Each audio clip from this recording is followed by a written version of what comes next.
Hey folks, I'm just taking you through the journeys, the trials and the errors of the garage garden here. Um, I use my faucet to water the plants have germinated and kind of transferred and aren't quite ready for the outside yet. Right now, there's a bunch of tomatoes. These are green zebra striped tomatoes, some Cherokee purple. Those are some Ethiopian blue mustard greens, a few other type of plants as well.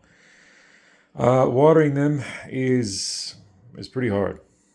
The the act of watering it is not hard, but I do the garage in sections, so I have three sections that I do, and I've grown so much stuff towards the end of the summer here that each section probably takes me, I'd say, about 3 hours just to complete. So I'm going to show you the garage garden now. It's a little messy. I have to sweep the floor just because I've been doing some transfers, and so I have a lot of soil residue on the ground. And then I'm going to get a little personal too. 2 months ago, my mom died, and so I brought a lot of her stuff with me. And on the right side of the garage, there's just kind of this clutter of her stuff that I haven't really gone through quite yet. And then also too on this side, let me show you around. This side right here is the greenhouse that I bought that I haven't set up quite yet, just to kind of give you an idea of how messy things are. But nonetheless, most of what I grow is a success. There's some ajilimos. This is like a Peruvian pepper, some hibiscus aceticelas. It's a golden hour micro dwarf tomato. Some silver vines right there. Those are still my saffrons.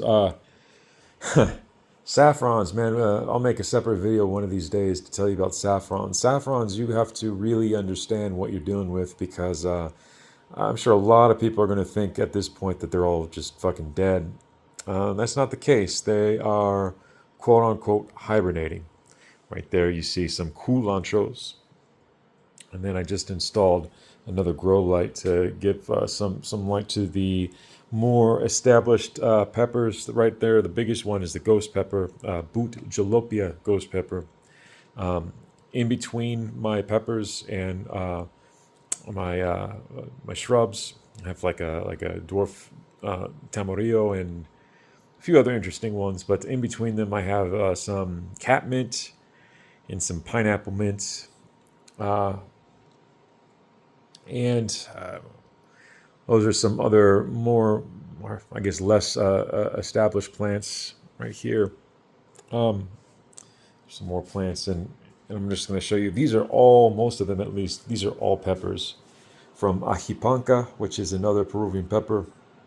Um, I have a ghee pepper, which is an Indian pepper, uh, Yagari peppers, and then the peely peppers. Those three are pretty rare, at least that what I understand are pretty rare types of Indian peppers. I forget the regions, but I'm sure some of those names are the regions. I just forget which ones they are. And then that kind of stack of biomass there, those are all peppers as well. Those are some Peruvian dwarf white habaneros, um, chile de árbol, some I